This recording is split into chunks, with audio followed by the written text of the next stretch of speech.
All right. So, last time on A Crown of Cold Iron, our heroes have made their triumphant return from Fairy. All their plot threads resolved. Everything is easy and good and wonderful now. Sort of. The missing mentor Mort has been rescued. He's had an extended and revealing discussion with Cyrus, Sana, and Alex about the history of the Tuatha and the Fairy, about how they came into being, and about the history even of Hero Light, as an interesting aside. But that's not the only thing going on.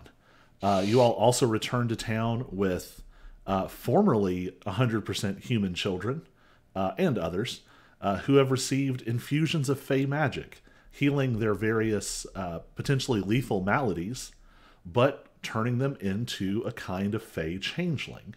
Not quite human, not quite fairy. Their return has been controversial, to say the least. So you've resolved the human trafficking. You have put an end to Lord Lambton, Oryx's draconic Fey patron, for now. You have wrapped up Cawthorn, Allen, Tar, and Smith, and the legal minions of the Kate Sea who were rampaging through town and generally making your life miserable. And Oryx has a new identity of sorts to wrestle with that we have not fully had time to address. So we are still in interlude mode. The plan is that we will resolve sort of scenes that seem appropriate, and otherwise the plan is to bounce forward something like 3 to 6 months. So, we spent a lot of time with Cyrus last session. What, Auric and Lexi, what is on your all's plates? A lot of self-discovery. Yeah. And Zoom crashed.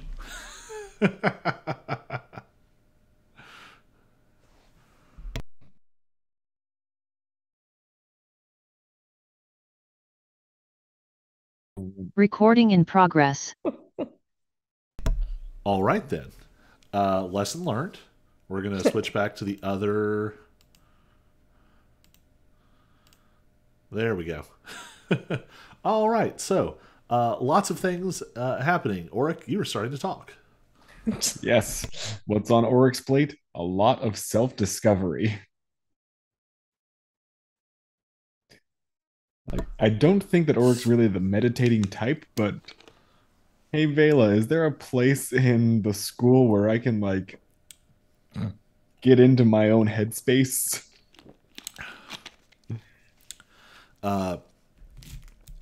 There's... So you pose this question to her, and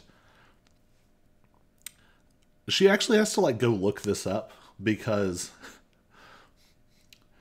Vela is someone who just like lives in the moment and in her interests, and really just doesn't deal with complication very much. Like, she has very intentionally chosen a life that is very simple. And being a Blackthorn, she had options for way more complicated paths. And she was like, I'm going to blow stuff up, and I'm going to learn how to blow stuff up better, and I'm going to teach people how to blow stuff up. Really, Auric, you are the biggest complication in her life, and she's mostly okay with that. Yup. So, she does some research, by which I mean she has her lackey Barnaby do some research, or Barnabas, and he comes back with information on the School of Enchantment. There are some interesting studies happening there that are trying to facilitate sort of mental health through mental magic. And so there are a few options that kind of fit your intention there. Basically, there is a sort of memory suite, which will allow you to sort of sort out and sift through memory.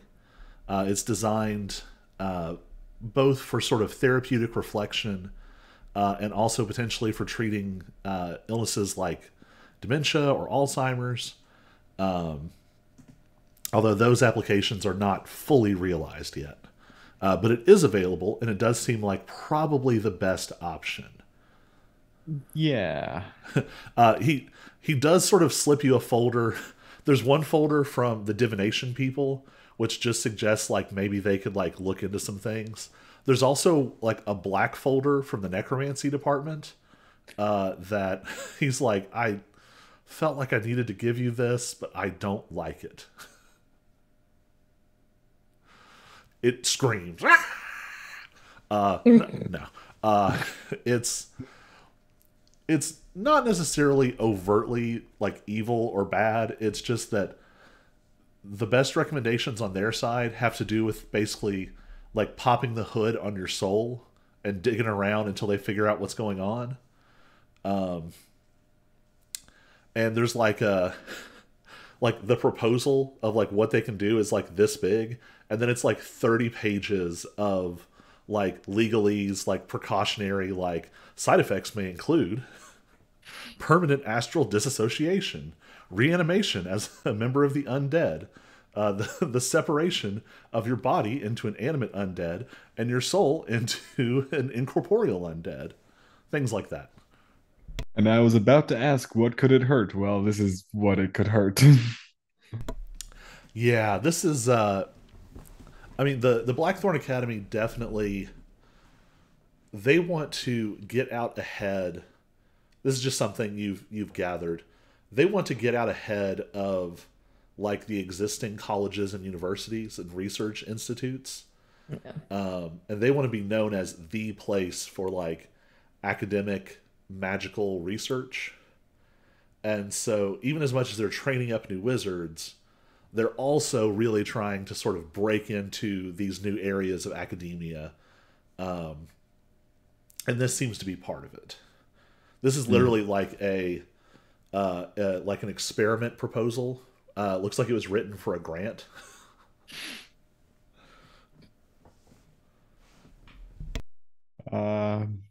Okay, so let's do the enchantment thing. We can probably do the divination thing.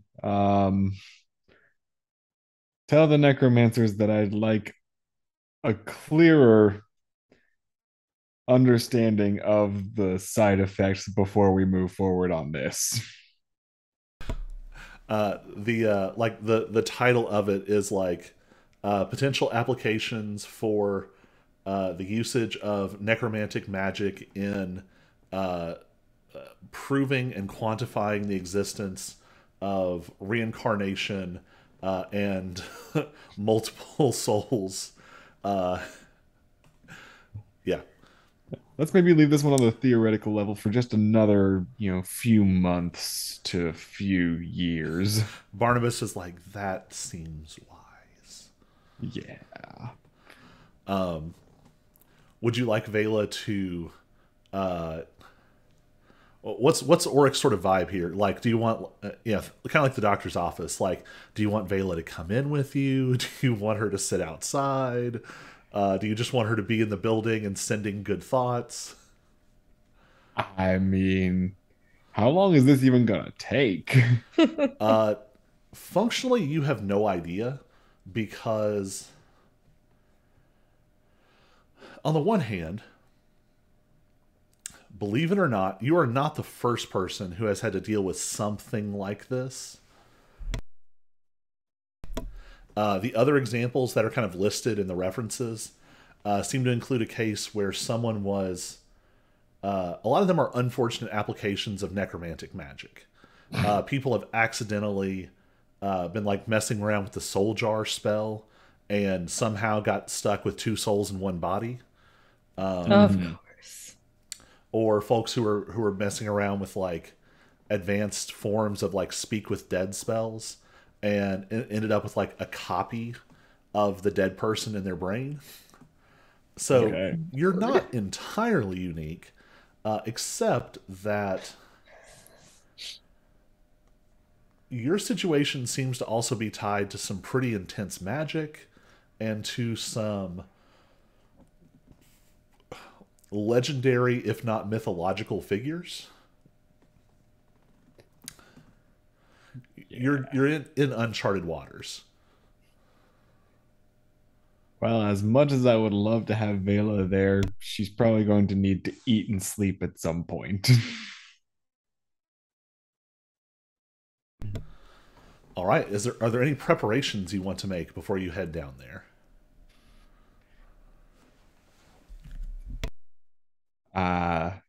Call Steve and say I can't take any new cases for a while.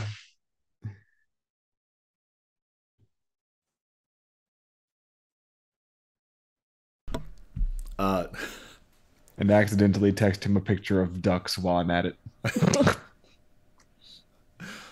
You get a confused response, but how much do you tell him about sort of what you're doing, or is it just that, like, hey, I'm not gonna be able to take any cases for a while? I think I'll just say I'm going through some personal stuff. I think Steve kind of like, it's like, all right, I'm not gonna interrogate that too much yet. So your sort of voicemail message has changed. Your do not disturb, or your away from my computer message is set up. All of your cat pictures of the day will be archived and ready for you. And you are led to a building like a little ways towards the back of the Blackthorn campus. You know that there's sort of experimental facilities. There's a lot of utility magic and protective magic and just sort of lots of layers of things happening in the main building. So sometimes they have these smaller facilities constructed where they can essentially start the magical matrix from scratch. Mm-hmm. So this is like a whole building of like experimental chambers, and specifically a wing for sort of mental magic. All of the chambers are sort of separated by like a thin layer of anti-magic so that the experiments don't interfere with each other. Mm-hmm. And you're led to a very strange room. It's probably no more than like a 10 by 10 cube. And it is equal parts like intense arcane ritual space. Like things are carved and chalked and painted and etched. There are circles and runes and inlays. There are huge sections of arcane text across parts of the walls, formulas and things. Like this is some real deep wizard brain stuff. Your sorcererness only kind of partially helps you understand what's happening. But there are weird touches that are more therapist's office. Up to and including several different sort of seating arrangements that are sort of neatly pressed against the wall, including the classic sort of long couch. And it looks like it can be sort of set in the center of this huge arcane formula so that you'll be comfortable while you initiate this magic. Fantastic. All right. Are you ready to sort of press the button? I guess so. So we have no idea how long this is going to take. Do I need like an IV drip or something? I think that part of the magic of this room is that it's going to sort of handle some of that for you. You probably won't be in great shape when you get out, and most people don't spend more than a couple of hours in here. Okay. But it's just hard to say with what you're going to be doing. All right. Let's get this couch over here. And...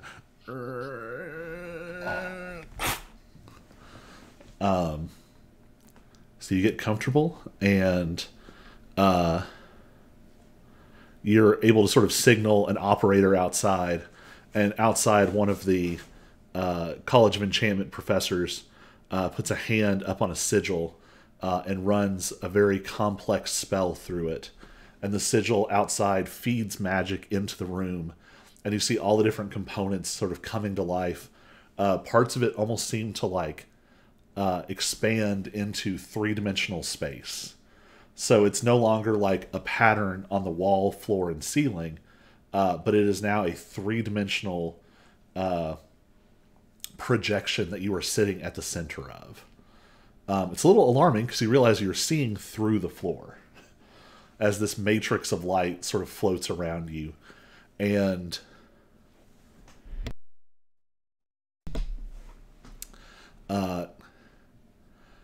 it's almost like that mental space that you have visited before, where all of the things that are Bran were sort of pushed off in the other room. That space is sort of like expanded and actualized around you. But the scale is huge. It's less like a couple of rooms, and it's more like two very different large buildings sort of glomped together. What would be sort of a representative building for the Auric that we have known thus far? A classic medieval half timber house, I think. So there is this house, and there's sort of okay, it's got to be this. There are snow globes Yes. all along the walls, and inside the snow globes are little moments and memories, little clips of growing up in Treff Drake, a couple of scrapes and brawls with Tiny Stultus and Tiny Argent, memories of ducking Lambton's orders to go just go off and do whatever you want. And they continue, and we see some things that we've maybe never seen before. We see moments of strangeness and disorientation, feelings of disconnection from Fairy and from this sort of world around you, very much exemplified by your strange magic and your strange coloration. And we see the moment when you Mr. Magoo your way through the portal, all of the strange coincidences as people turned at just the right moment, as somehow causality itself bent to bring Auric to Queensboro, to Arlen, to the human realm. We see all of these moments, and then there is a strange melding, and this little sort of medieval style wooden house melds into like the foyer of a massive castle. Huge and dark. Not quite. It is gothic in its sense of enormity and scope, but there is an austerity to it. It is not necessarily an ornate castle for looking at. It is an armored, hardened fort, meant for keeping enemies at bay. And somehow this little wooden house blends right into a massive entryway. What sorts of things is Auric looking for? That's a fantastic question. I think the big question that Oric's trying to figure out is, who the hell am I?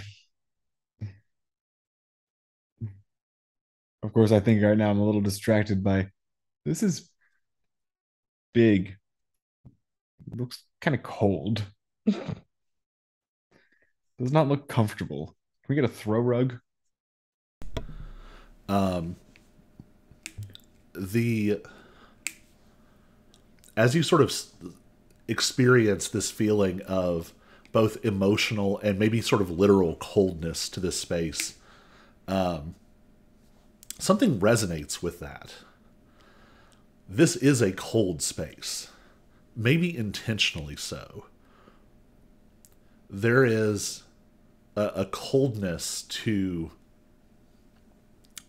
this person, this persona, this set of memories that is almost foreign to you.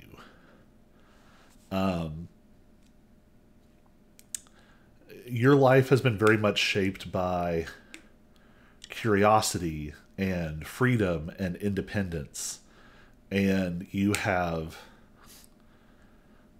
been able to make your own choices in ways that are just as strange to a lot of fairy and how it works. You've been able to choose what to fill your life with, and you've chosen things that are bright and warm and life-giving.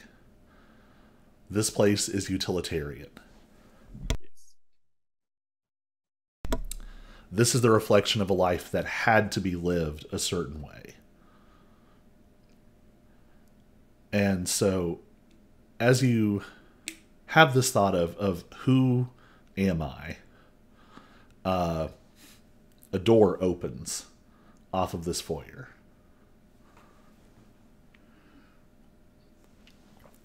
Well, that's, only slightly creepy, but I don't know how headspace works. Maybe that's normal. I get up and cautiously move my way over to the door to peek inside. You peek through, and you glimpse something that is probably horrifying for Auric the Dragonborn, who was hatched from an immaculate magic egg.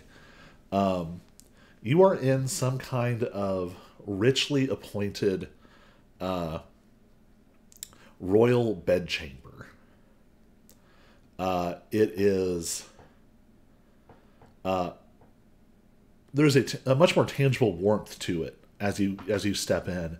You can see there's actually a roaring fire, but also it's loud and it's full of activity, and the activity is broken up by people sort of shouting instructions at each other, and a woman groaning and screaming in various shades of discomfort.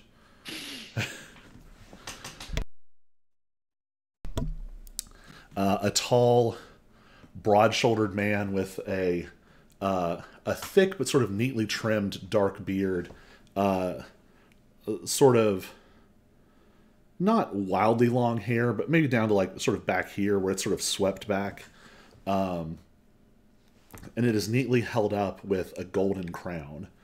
And this man is sort of pacing back and forth, and the more people yell, the more sort of like stern his expression gets, but you can sense the nervousness under it. And there is yelling, and there seems to be a single woman sort of like managing the whole operation. And after a few more moments of effort and consternation, there is sort of a sudden quiet.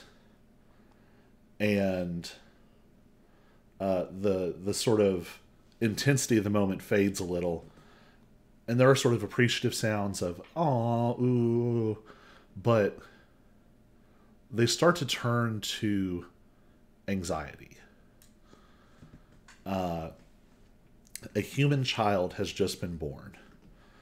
Just the faintest touch of dark hair, but the child is quiet. And they stir, but they stir weakly. And you feel the warmth in the room kind of leach out. And actually, even the fireplace seems to grow dim. And you realize that this room is literally filling up with a dark mist. Your vision of this scene flickers and changes. You're no longer looking at it at sort of your normal level. You're now looking down. And you're seeing through the eyes of something that sees the world in terms of magic and energy and faith and imagination and power. And you can see the room, the bright flaring of the fireplace. You see this sort of leonine energy of this pacing man. The frantic activity of these nurses and servants and midwives. This sort of rapidly dispersing energy of vital force of this life that was just brought into the world from the mother, and the child is dimmer than everyone else in the room. And this thing that is watching looks with interest.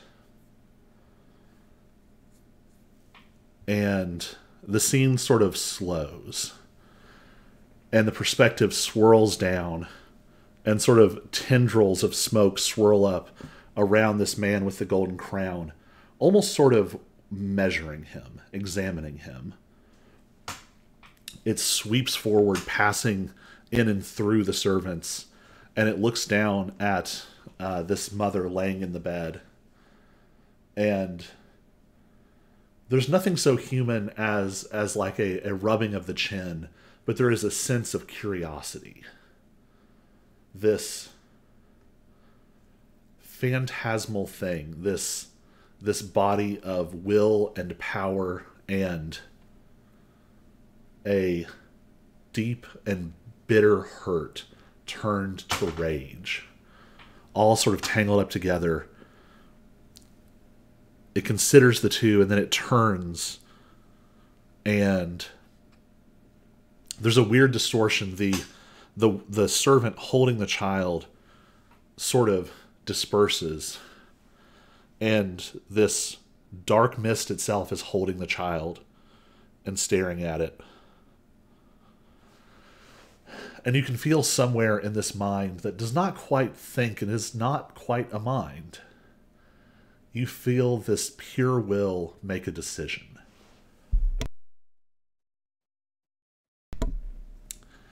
And more of this mist pours in, and it grows deeper and darker and more dense. And you can now start to hear the sound of drums and chants and ravens. And the figure holding the baby holds with one arm and reaches into itself. And all of the mist in the room condenses. And now this figure is no longer amorphous. It's beginning to look like a tall, pale woman with jet black hair. But she still looks spectral and transparent. But she reaches in and pulls something out of herself. A condensation of this mist and darkness. But it's almost like it is tipped over. It is so dark that it begins to burn. There is a now familiar gray fire flickering off of this. It's too large to be an ember. It's about the size of a human fist. And she takes this fire and she breathes it into this child. And where the child was dim, the child is now dark in a different way, but filled with something that is vital and vibrant and alive, but perhaps in a more powerful and feral and dangerous way than a human is normally alive. And this figure,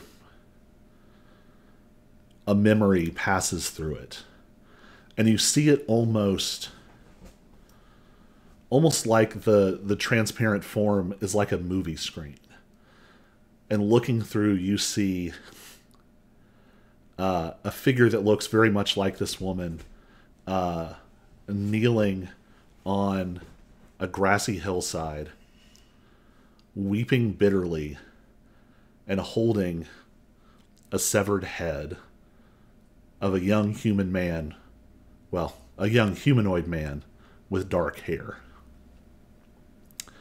And the memory sort of recedes back into it, and the woman leans down and whispers in something into the mother's ear. And then all the mist flees from the room. Time speeds back up. And the servant holding the baby sort of shudders for a second.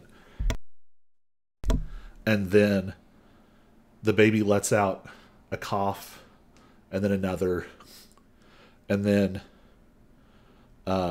begins to wail in a traditional fashion, and is handed to the mother. And the mother, with the remaining level of energy that she can summon, whispers, "Bran."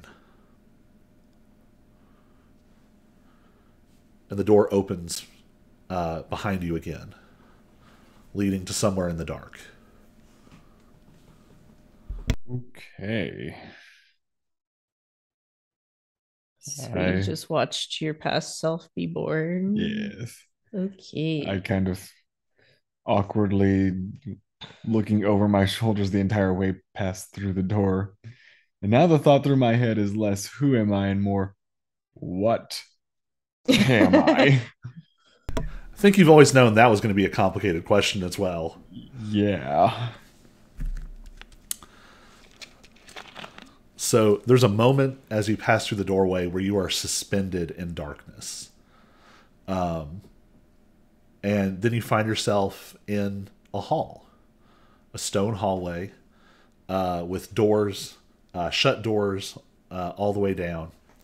But oddly, there is sunlight streaming through a window about 30 feet ahead of you.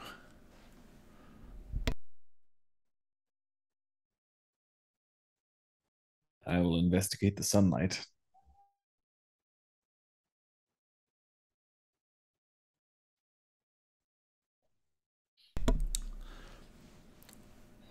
There are 2 windows, one on each side. Would you rather look to your right or your left first? I always look left first. Out the window to your left is a scene that you've actually seen before in bits and fragments. It's this sort of glorious golden summer day, beautiful green hills. At the top of the hill, a gray-haired child of maybe 4 or 5 is playing. And layered into the scene, you see other moments. Other little moments of childhood and happiness, stretching both directions, both younger and older. And you see this woman sort of hovering, this sort of misty presence. And occasionally, when no one else is around, she is not misty or phantasmal, but seems to be physically present. You see her sitting with the child and speaking quietly with him. You see the child sick and in bed, and as the doctor and the servant leave the room and the door shuts, the woman is standing there and wiping back dark hair from a feverish brow. You see what seems to be a true excited smile as maybe at 9 or 10, this gray-haired boy is holding a wooden practice sword and is, with some skill, but much more enthusiasm, as they batter away at a training dummy, and the woman sort of claps and smiles delightedly. So these scenes sort of extend off in each direction, but snapping back to this moment at the top of the hill. This 4-year-old version of the child is plucking big flowery weeds and blowing seeds in every direction, rolling around in the grass, just generally destroying the outfit they're wearing, being a tiny adventurous child. And the woman sort of dutifully accepts a flower that might also be a weed, a shiny rock, a handful of dirt with an earthworm wriggling in it. And she sort of smiles patiently and sort of pats him on the head. And then she sort of... Only from this perspective do you catch everything that happens. The woman's smile freezes for a second, and it's like she notices something. And she snaps down on that quickly. And she lets out kind of a joking, wicked laugh and gently pushes the child so they roll comedically down the hill. And the child lets out a surprised yelp and then laughs as they roll to the bottom of the hill. And we see on the other side of the hill a group of assassins. Fey elvish warriors wearing clothing and armor that doesn't even so much have color, but just seems to blur into the background.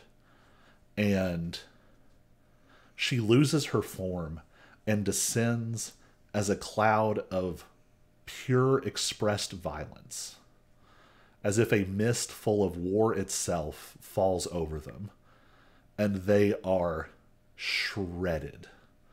Opalescent blood sprays in every direction, and the whole thing takes maybe 3 seconds.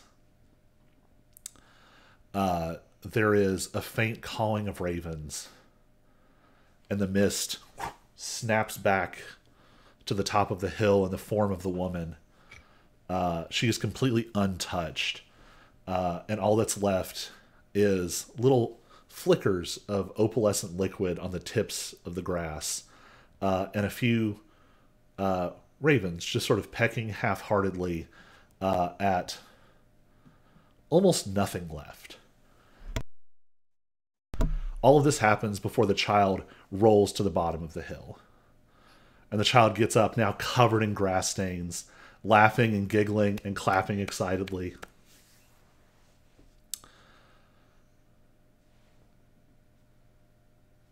And the scene just sort of repeats.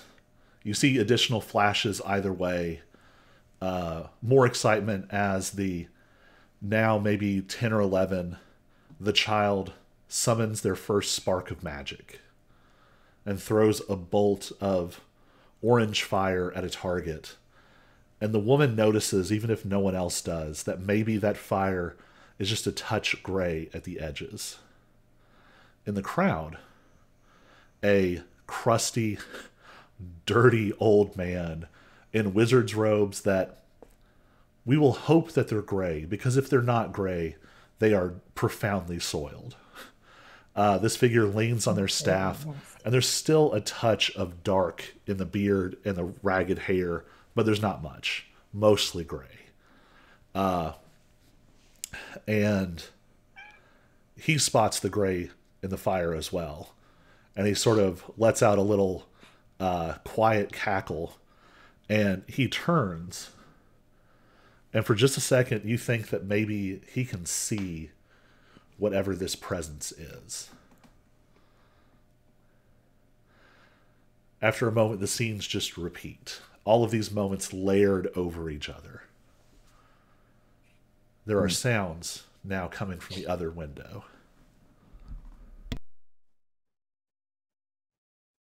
Go and look out the other window. Your attention is drawn by the sound of combat. And not combat as you perhaps yourself have known it. A frantic, sudden thing of sometimes cartoonish violence happening quickly between small groups of people and creatures. This is war. Just the same way that the images were layered over each other, you see tiny snapshots of a protracted series of conflicts between humans and the Fae. And you see battlefields that I would say run red with blood, but what they run with is this mixture of red and opalescence and all sorts of unusual colors as humans and Fae are thrown at each other like a meat grinder. And the presence is there as well. Like a dark mist that flows in and among the human soldiers. And at critical moments, the strength and luck and magic and chance itself seem to fail the Fae. Just at little crucial moments. A sword breaks. A foot soldier slips on the slick ground and misses the block of the spear that pierces their heart.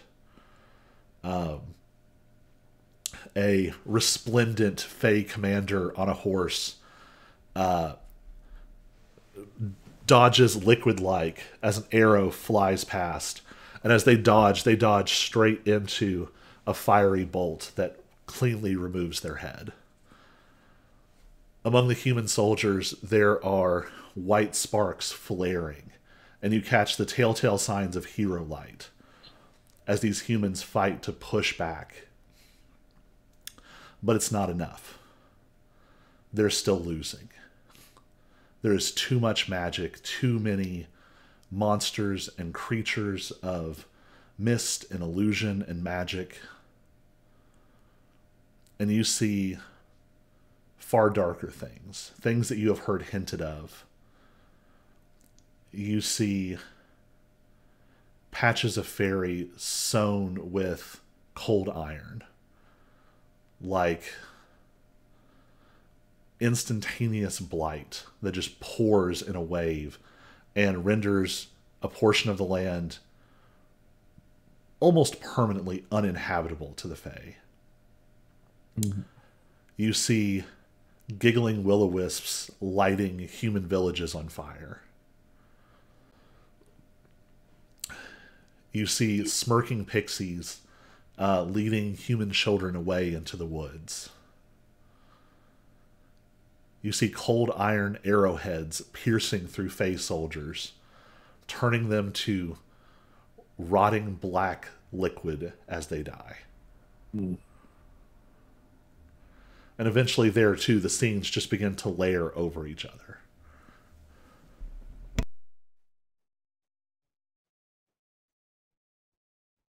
I think I less back away and more like stumble my way back from that window.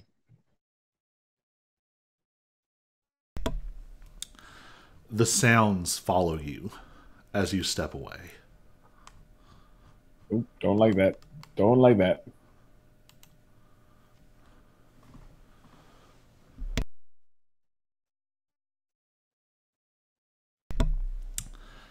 The lights from the windows grow dimmer and the sound grows more distant.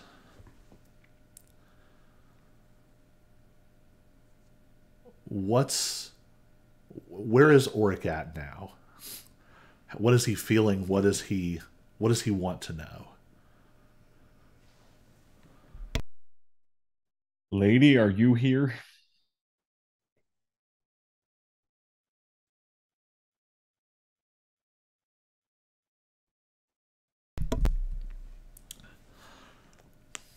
You sense a presence, but as you call out for the lady,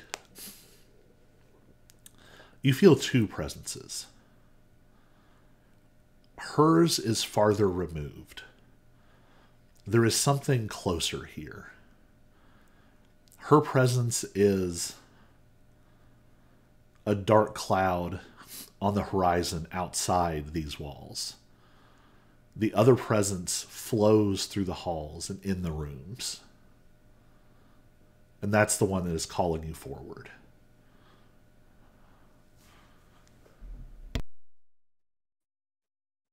All right.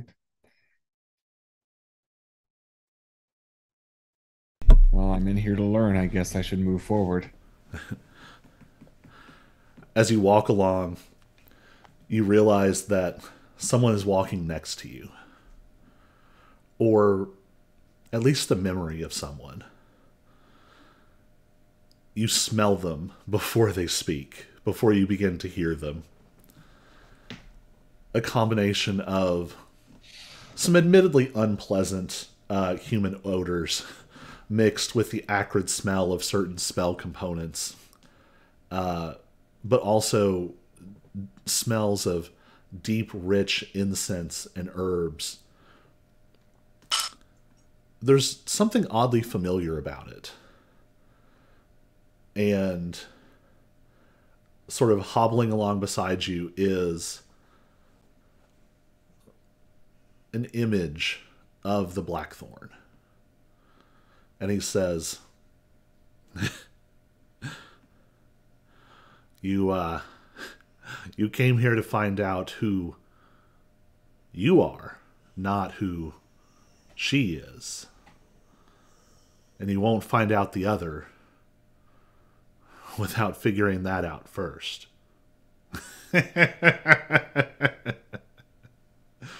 Well, but why him? Why that kid? The laugh trails off and the Blackthorn is gone. Thanks. You're welcome. It comes from nowhere.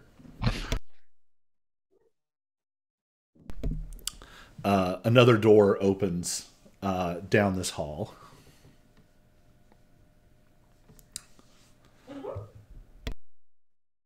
There's not sounds of combat in there, are there?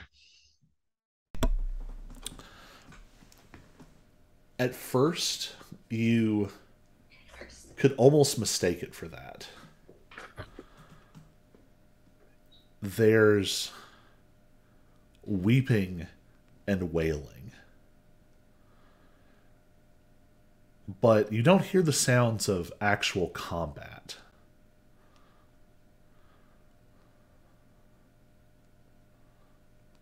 I guess I will peek my head in. You are in a grand hall. A room that is mostly throne room, but with large open spaces. And sitting at the top of a raised platform is an empty throne. And scattered around the room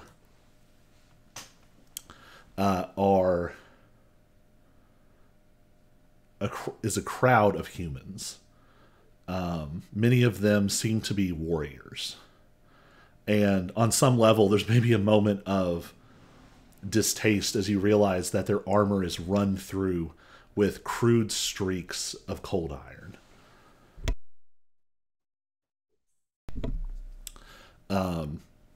They don't quite look like knights. There's almost more of a more loose barbarian sort of vibe. Mm-hmm. And they're all grim, and occasionally they whisper to each other in knots. Ale is flowing freely, but with no enthusiasm behind it. And there is a prepared beer in the center of the room, set up onto a raised platform, and sitting across the top of it is this dark-haired man with the swept back hair.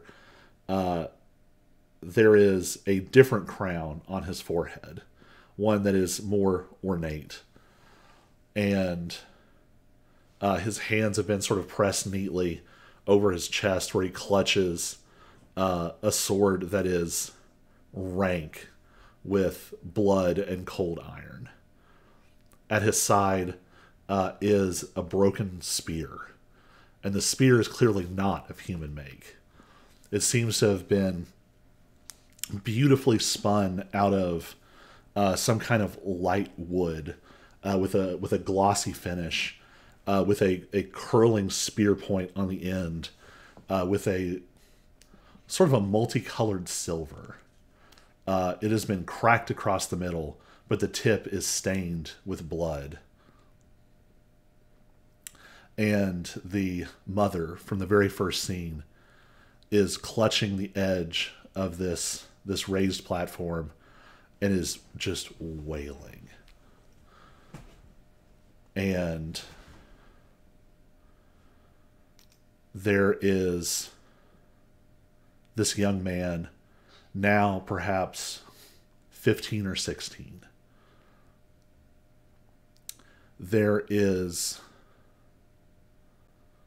even less warmth in his eyes. But you can see from this perspective that the gray fire is hard and bright inside, almost like it has burned out the actual warmth inside him.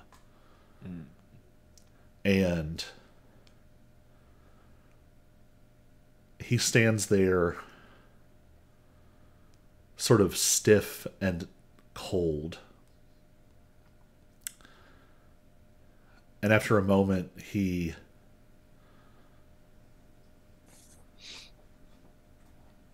stalks forward, and all the eyes in the room turn toward him. And he walks up to the empty throne with a dark iron crown sitting in it. And he clutches the crown in his hand so hard that blood starts to drip down it. And he holds it up in the air, and all of that gray fire inside of him pulses. And a huge wave of it pulls up from every other part of his body and flows into the crown. And the crown comes alive with gray fire.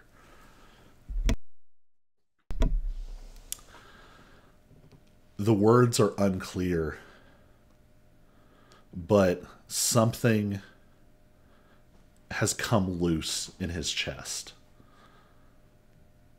An anger and a violence that is perhaps not wholly his. A key has been turned, a dam has been broken, and words flow out of him, words of strength and power and revenge, of safety and finality, of conclusion. And the magic in the crown pulses through the room and through the crowd.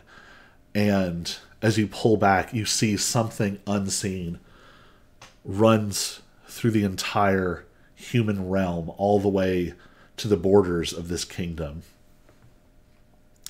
And in a corner, this dark mist, tucked into the shadow, smiles.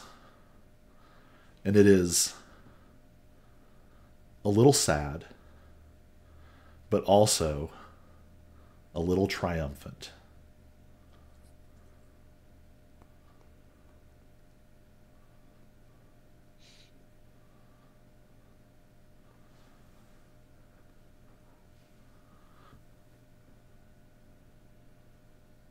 Okay.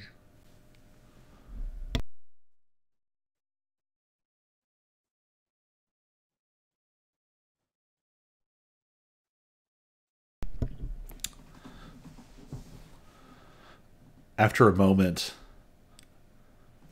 the scene sort of freezes and then dissolves. This gray mist is hanging heavy in the room, and you somehow know it hangs heavy over the entire kingdom. Something has changed. And now you see this same young man, perhaps the same day.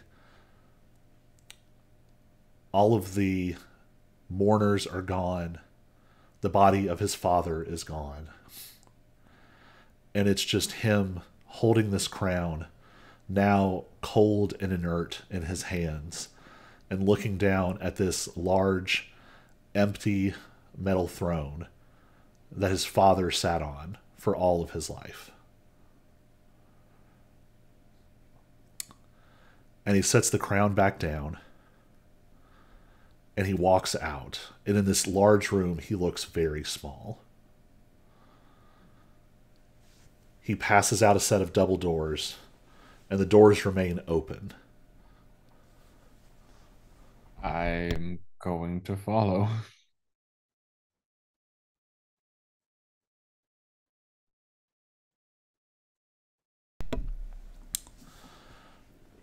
You step out into a field. And the field is strange. Where you stand on it, the ground is green grass. The sky is blue. White gray clouds hang in the distance. But ahead of you, there is a distortion in the air. And there, the grass is a riot of impossible colors. And the trees are spiraling and warped and strange. And the air above is the night sky, but filled with impossible stars. Mm-hmm. And you stand next to a tall, pale, dark-haired man wearing a cloak of raven feathers. And his eyes are sort of vacant at first, like he's looking far off at nothing. And you know that he glimpses through the birds circling all around.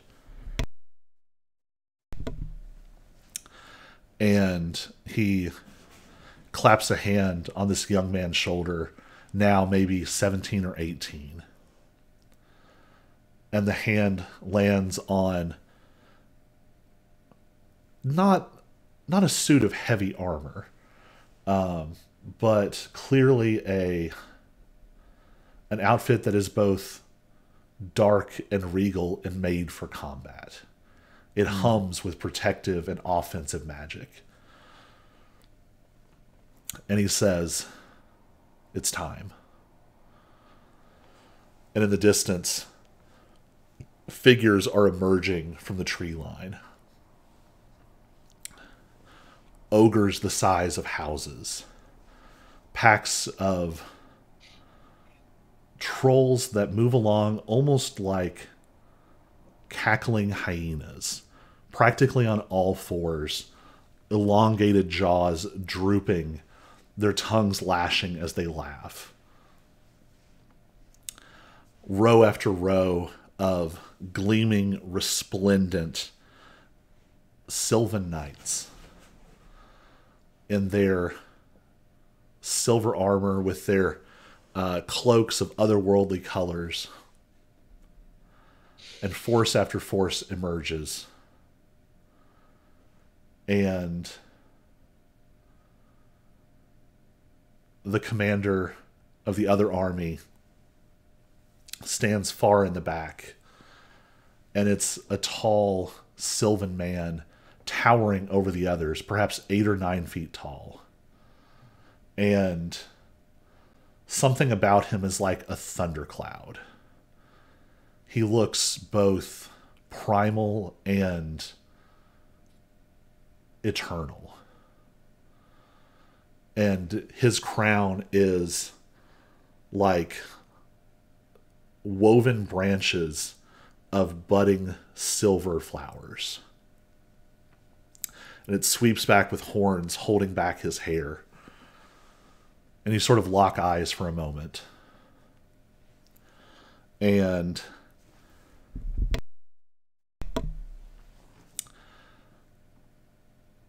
the ambush unfolds even as you lock eyes. And enemy forces suddenly appear from behind Glamour, rushing towards your unprepared forces. And one of them steps forward, and you hear an electrical hum. And a rune lights up. And then more runes, one after the other, snap to life. And they sweep not towards your forces, but back, and a field of runes has been activated underneath these ambushing forces. And you hear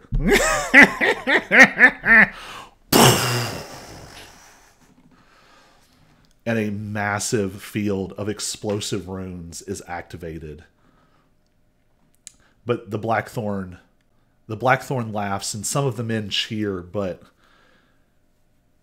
there's a sickness in your stomach because you know that fire is imbued with the essence of cold iron. And in an instant, 1,000 Fey lives end in agony. And the battle begins in earnest. And one battle becomes 2, becomes 3, becomes a dozen, becomes so many that you can't count them all.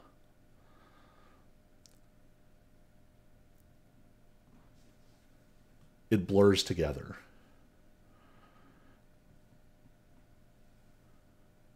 And the scene sort of fades.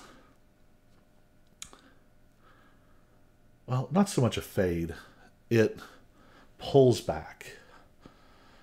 And you find yourself in a tower looking down over these fields.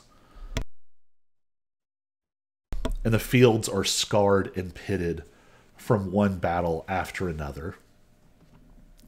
And in this room, the cackling form of the Blackthorn is laying out some new convoluted scheme of incredible cleverness and awful violence.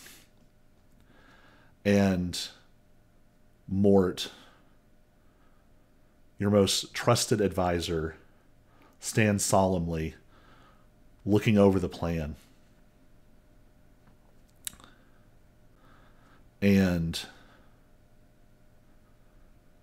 that seed of discomfort and disgust born out of empathy finally becomes too heavy. It starts to outweigh the anger and the pain. You're not even sure you remember what your father looked like anymore. But you can't forget the violence. The scenes of it never go away.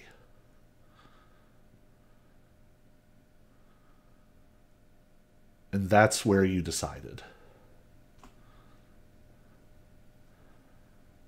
Over the years, your magic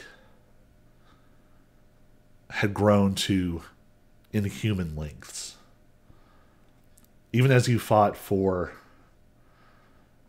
bakers and farmers and tinkerers and brewers and all of the people that made up your human world, you knew that in some way you were just as alien to them as the creatures you were fighting.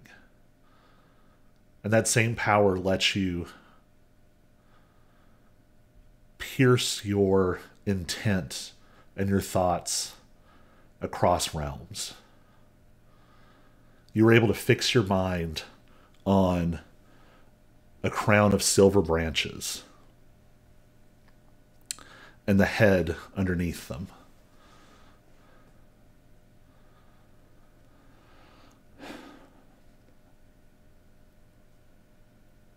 And that's where the plan started.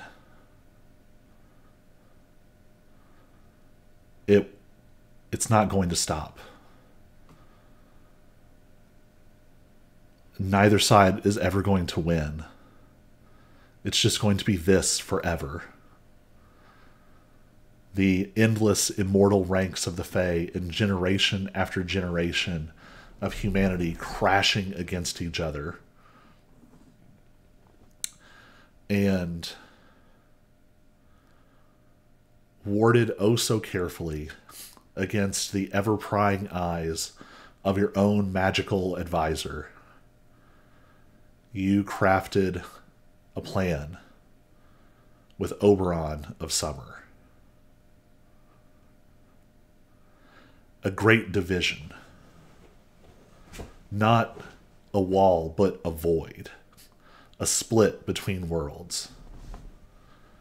You would cleave through the worlds, through the realms, and create a space through which no one could pass.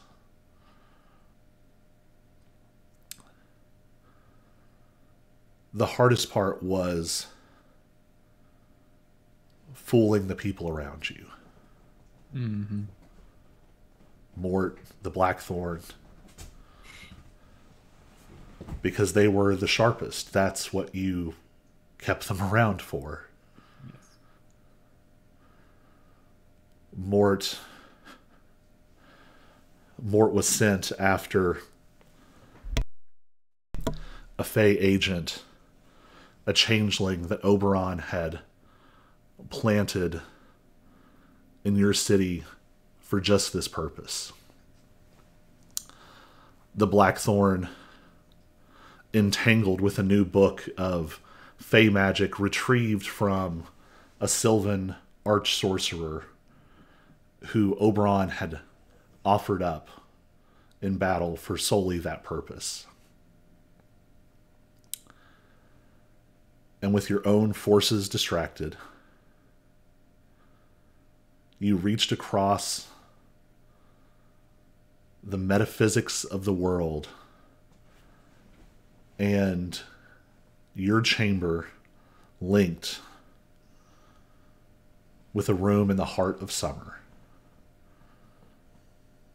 And you began a spell. A dimensional blade of impossible magnitude. Something impossible for any one spellcaster to do alone, but not perhaps beyond the grasp of the two most powerful sorcerers who had ever lived. And Sylvan magic of heat and thunder and storms and life poured together with the gray fire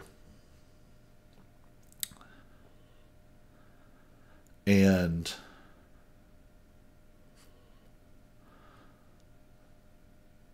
maybe the hardest thing, a wail of frustration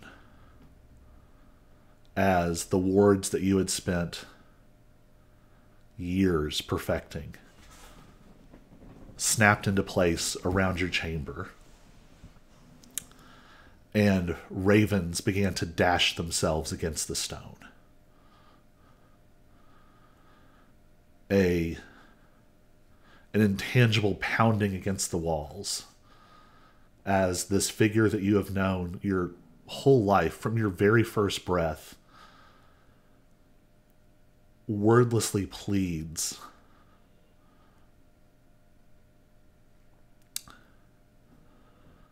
but for all of its power, the spell isn't intricate. It's not complex. It's just power. And all it takes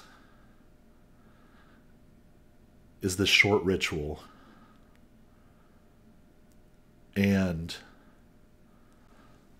somewhere in a realm of existence that is far beyond human or even Fey vision, a blade begins to fall. And it falls and it plummets through the outer edges of reality itself. And as it picks up speed, the gray fire inside of you leaches out. And it gives the blade more and more substance. It becomes super real, something beyond existence itself, something that can cleave through reality. But you suspected what it would cost.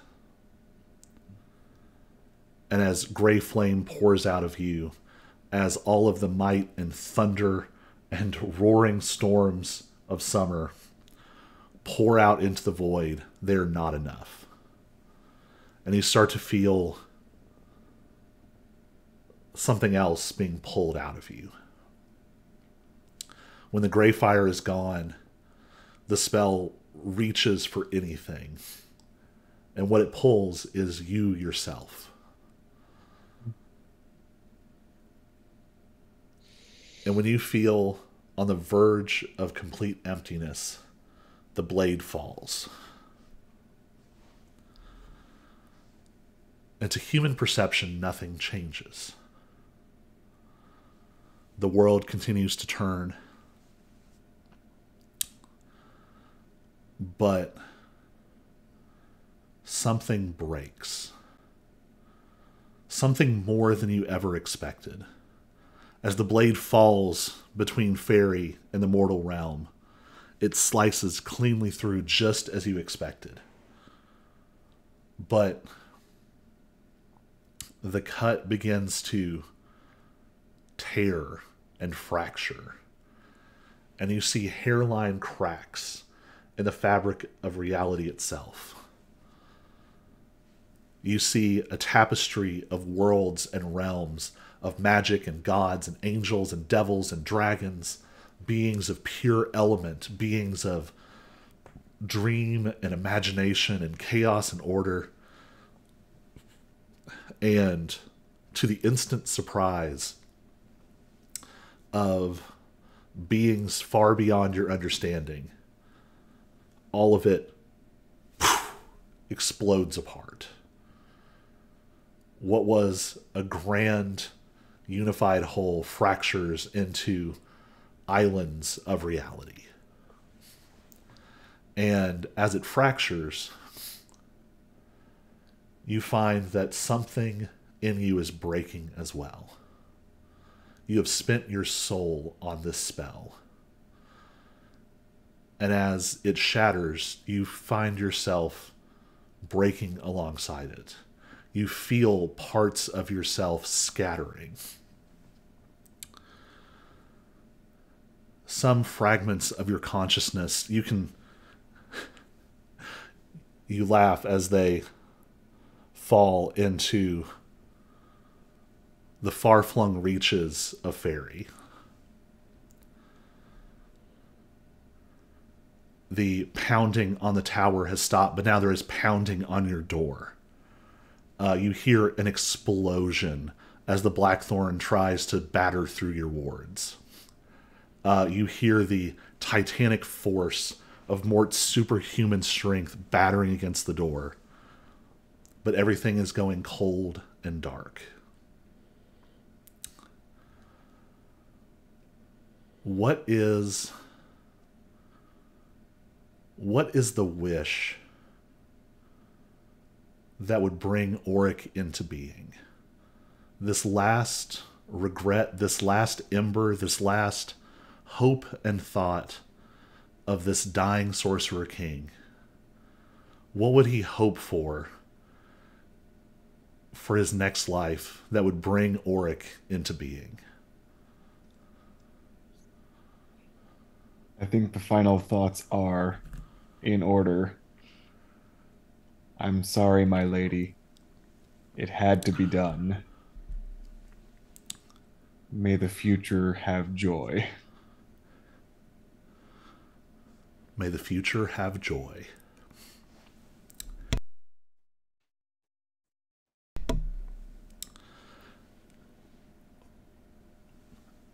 What you see now becomes appropriately fragmented. You're dimly aware of the passage of time. A cousin is crowned the next king of Arlen. The war is over. The Blackthorn and his apprentices are horrified as their magic begins to fade. It's not all at once.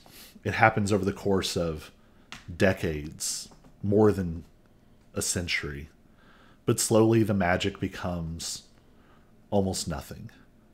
The world becomes mundane, full of only humans and the everyday horrors that humans can inflict upon one another. And you see the world change. The great empire that had been united against the Fae, it doesn't break overnight. There's no great rebellion. It just becomes unwieldy. And territories become sovereignties again, becoming kingdoms, becoming nations. And finally it lapses into almost nothing. Just little dots of light, of scattered consciousness. And then awareness begins to return. The scattered parts of you begin to feel closer. Yeah, drawing near to each other once again. The realms don't snap back into place. They heal slowly. Like gravity, they tug on one another. And you feel, as you start to not so much become whole, but become aware of yourself extended. And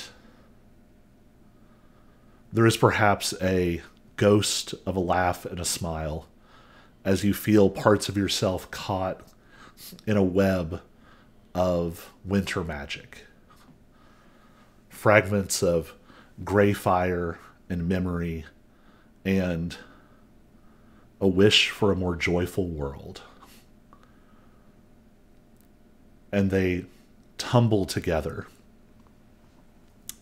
like a marble running down into a drain. And all of these pieces of you swirl together with the essence of ice and dreams and fairy and dragons. That'll be different. And almost like going to sleep, the mind of Bran becomes the core of something else. Something new grows up and out around it. And there is a dark and cold place, and a tiny claw pecks and then pushes through a shell of metallic silver. And for the first time in 1,500 years, you can see again. But whatever was Bran is now something new. And Oric looks at the world for the first time.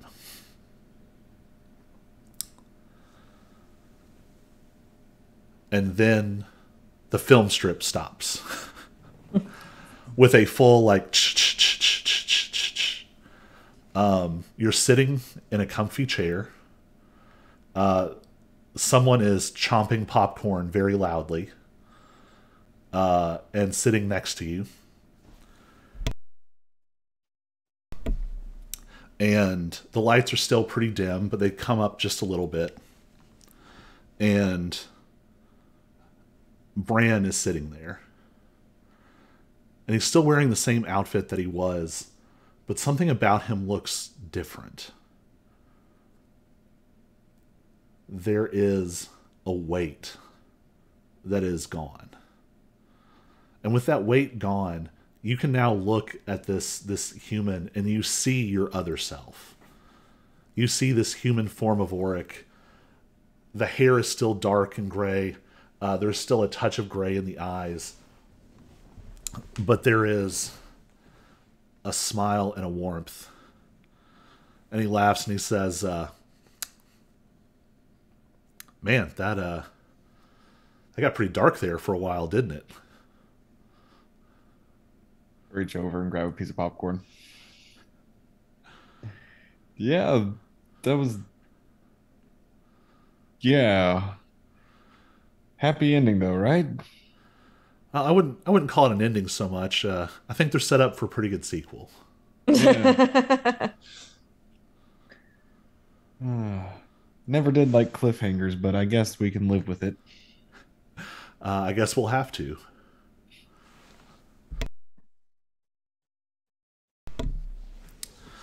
A joyful world. And he smiles and he sort of laughs a little. I gather you have questions for us. Yeah. Although I think the biggest one is just what now? Whatever we decide.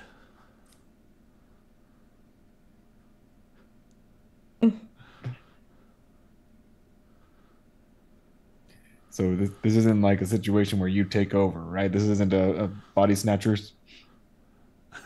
How could I take over? I've been here the whole time. Point. You have a weird growing sense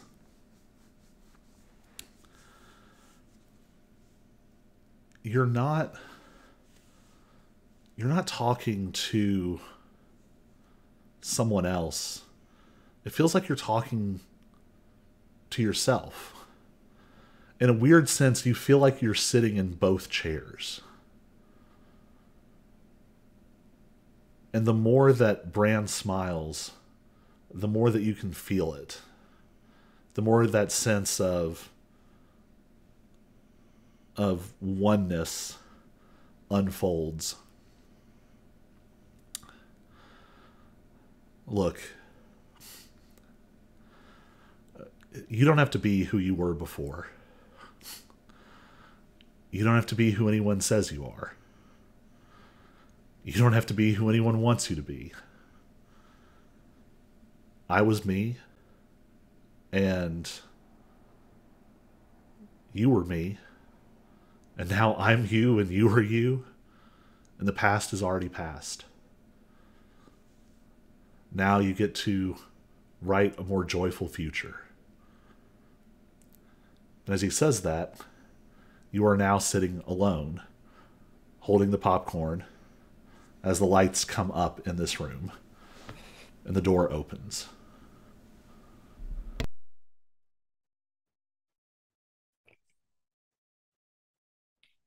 For clarity's sake, is that a real door or am I still in my head?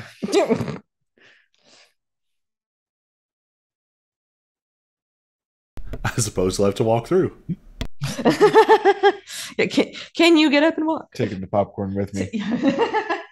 As one should. So what questions does Auric have left? All of them. Is the lady gonna be mad? I think she's had enough time to get her mad out. You step out and you're still holding the popcorn. And now you're standing halfway up a hill by the ocean. And it leads along the side up a cliff. And on the top of the cliff, there is a tower. And near the foot of the tower, there is a small mound of sort of raised dirt. And someone has stabbed the ground with sort of a crude slab of stone behind it.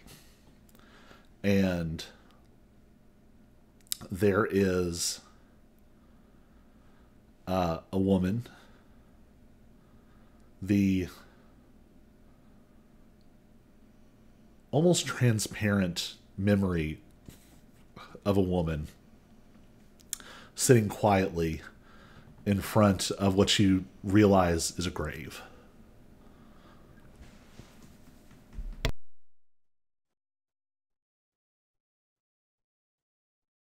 I put the popcorn down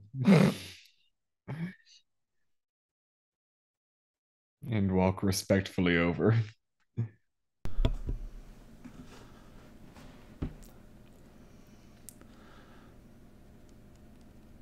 As you walk closer,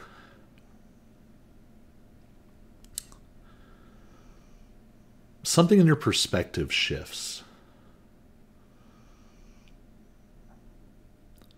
What you're walking towards is only very loosely a humanoid figure. It is a cloud of war in the shape of a raven-haired woman.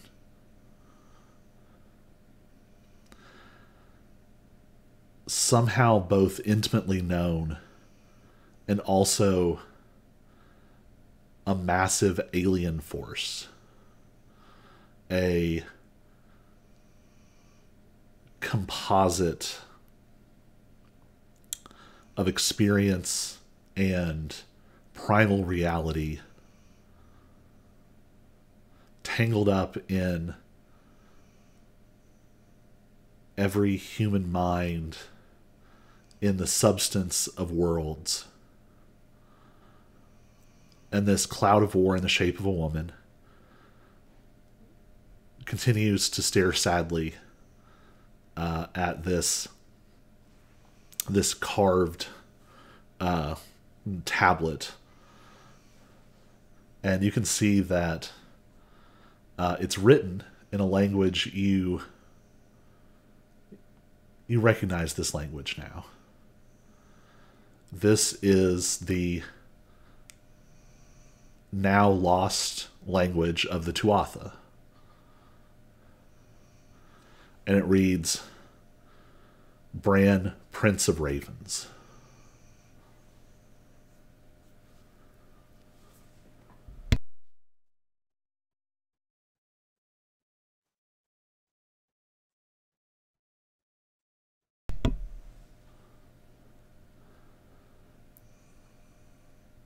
This being doesn't seem to respond. But you feel a hand on your shoulder. And the hand is warm and bright. And there's a man standing behind you. He's surprisingly short. Only maybe 5.5 feet tall. He has this sort of curly, sort of like red blonde hair, but definitely more on the red side. He looks like an athlete. That sort of functional muscle. But he's dressed in sort of simple clothes, but there is a literal radiance coming off of him. And he's leaning on what looks like a walking stick, but part of it's been broken. And it looks familiar for a reason you can't place. But he says,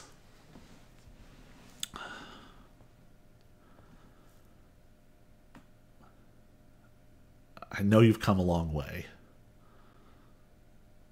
but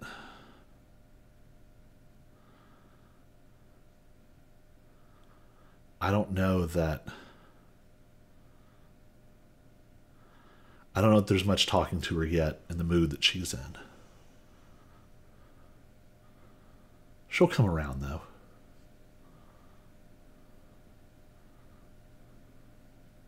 I guess I can wait. And the hand on your shoulder, there's a warmth to it and a light. And the light sort of fills up your vision. And then you realize you're looking up into a ceiling light. You are laying in... I won't make too many assumptions. How confused would Auric be to be waking up in Vela's bed? We've kind of left this ambiguous. Confused only because that's not where I went to sleep. Yes, so waking up, this is like the ceiling light above Vela's bed.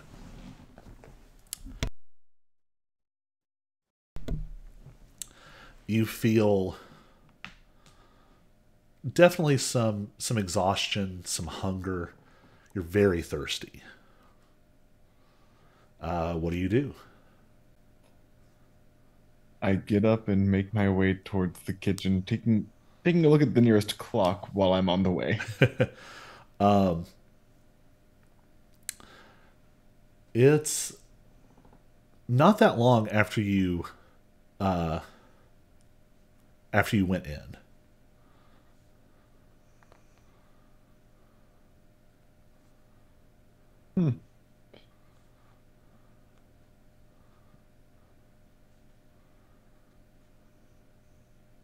Surprised Vela took me out of the room then.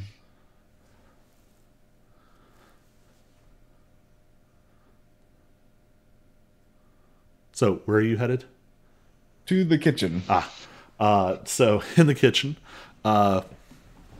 you know where everything is. And whatever your sort of favorite things are have started to kind of filter their way in. Vela does not shop for herself. Vela tells people she uses something like Instacart or something, but her Instacart is actually Barnabas, Right. who often farms it out to whichever of her students are in the most trouble. So for like the last month or so, it's been the two pit fighters under Tyler's. They have been bringing all of her stuff and also whatever your favorite drinks and snacks and things are. So there's probably whatever sort of coffee is Auric's favorite. And right now I'm looking for microwave popcorn. Plenty of that. That is something that you and Vela very much have in common. For all that you went on such a fancy first date, there's been a lot of microwave popcorn since then. There is a newspaper laying across part of her sort of island in her kitchen. It looks like it's been sort of half rifled through already. But you recognize the people on the cover.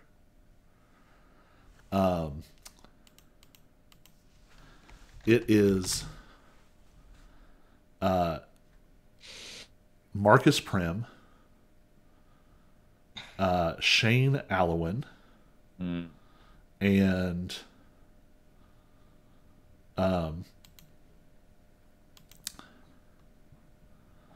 Nalt Manfer.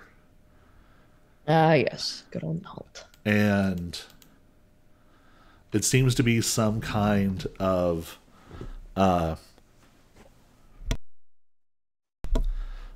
some kind of candidate profile,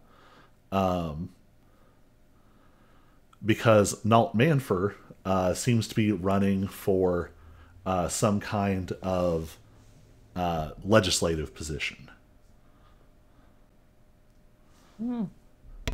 Good for him.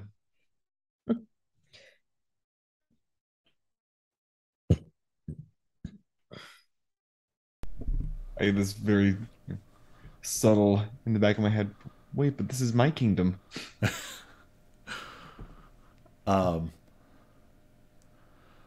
So your microwave popcorn dings, and there is suddenly a flicker of magic and a puff of smoke, and Vela appears out of thin air and tackles you to the ground. And she says, "Why didn't you call me?" I was hungry and thirsty. Well, yeah, that tracks. Are you okay? Yeah. Wouldn't I be?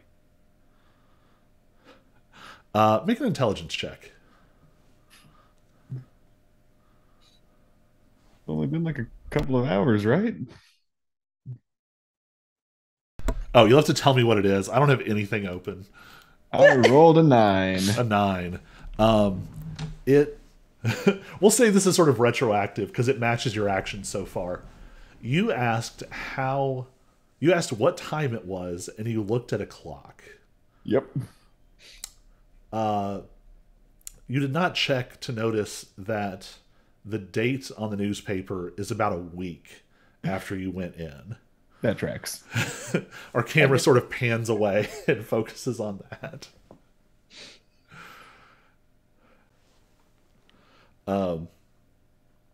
We will leave you here to sort of parse out some more of this, and we'll come back next time. What is Lexi up to? Lexi is up to going back, checking in on the bar, obviously. Mm-hmm. I mean, it hasn't been that long. Yeah. It feels like we were in Fairy forever because in real time we were, but we weren't really gone that long in game time. But checking in, I was kind of skimming through things, and I really want to see how the mead thing. Where did I find? Oh, I lost it. The mead elemental that you rescued from Banner my and little Norton's. mead elemental buddy's doing. The mead elemental is thriving. It is now probably the size of the size of a small to medium sized dog. Okay. And it's a little quicker than it was. Before it kind of like scooted and sort of bloop, bloop, bloop. Now it's figured out sort of a little bit of a sidewind motion and comes up and like swirls up your leg and kind of like nuzzles your hand, and then serpentine like sucks itself back into a glob. Mm-hmm. Exactly what I would expect. Yeah. In terms of like other things, I feel like Lexi may even want to try and do some research, but I wasn't too sure what yet. So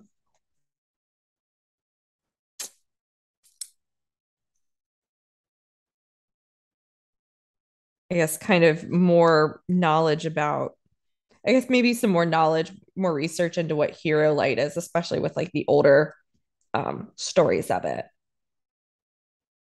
I think I've done some of that, but it's been a while and I'm sure there's more now. And you have a better idea of what your sources are. Yeah, that too. What's confusing is there's no one source on Hero Light. Right. You have the impression that the Blackthorns have a piece of the story, that the Solanists seem to have a piece of the story.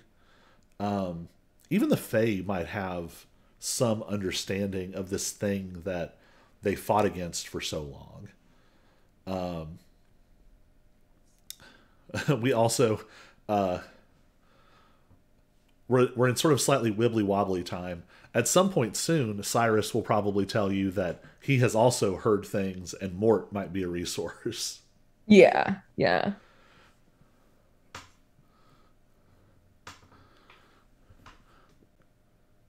So you sort of start gathering. What does Lexi use, like in terms of like a planner or something? What does that look like? Is that like her phone? Is it a literal piece of paper? Is it a book? Um, she's probably the type that,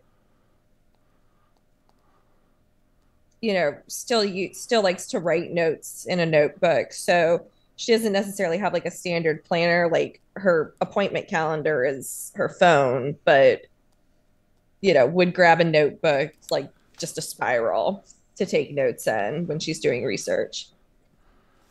So I think you've got like a page open, and it's got listed like, like Hero Light info, resources, Blackthorns, ? Solinus, ? And then maybe like Lieutenant Davis written underneath and then marked out. And then under that is Airtra Lux ?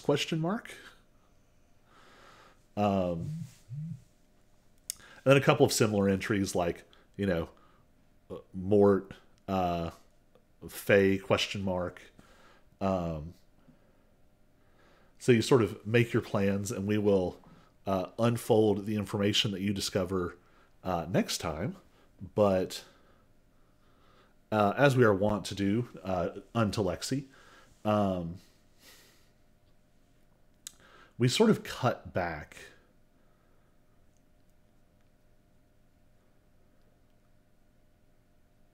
We see moments where you have been gone. This recent time you weren't gone particularly long, but the time you've spent in the Raven Palace, some of these moments where you have been sort of distracted and away from Luz longer than you've been in maybe quite a while. And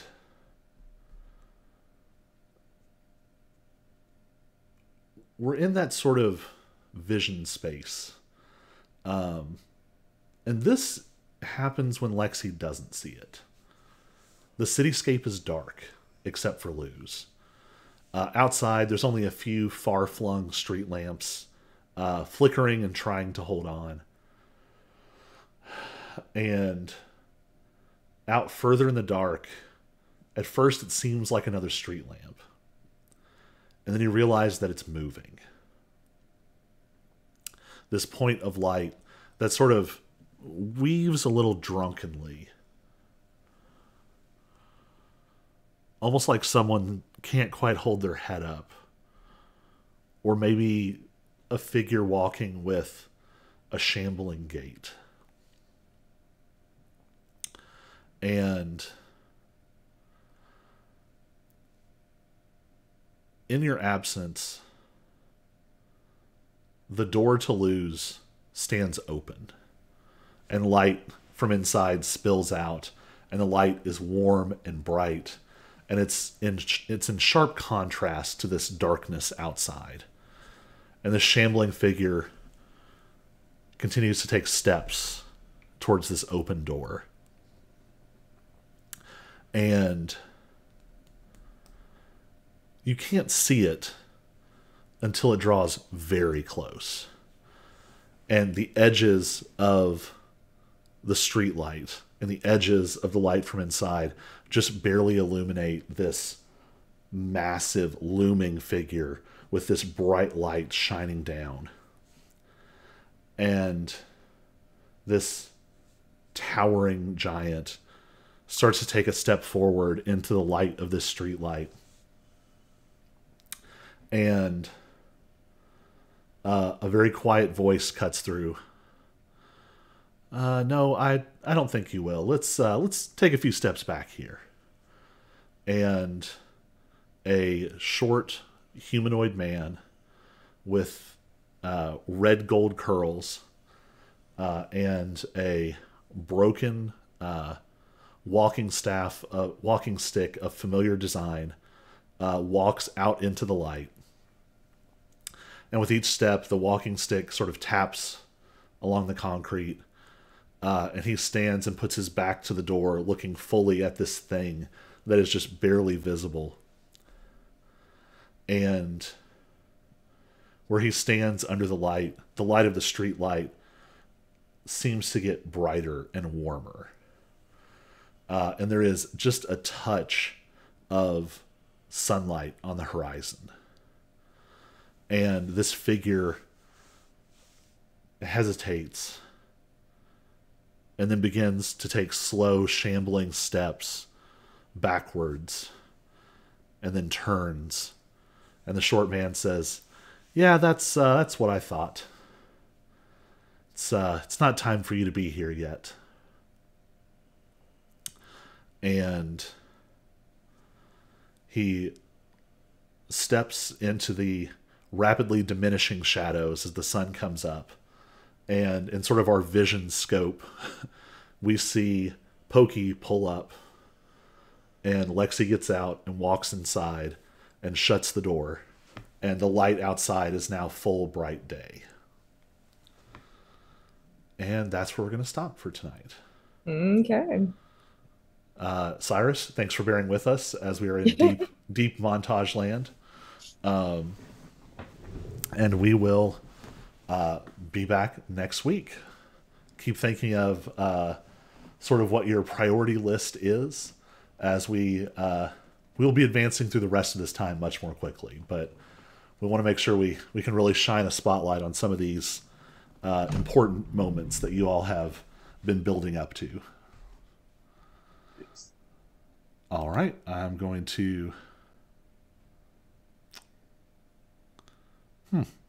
Interesting. Weird message. Anyway, I'm going to cut off the stream. And bye, Internet. Bye.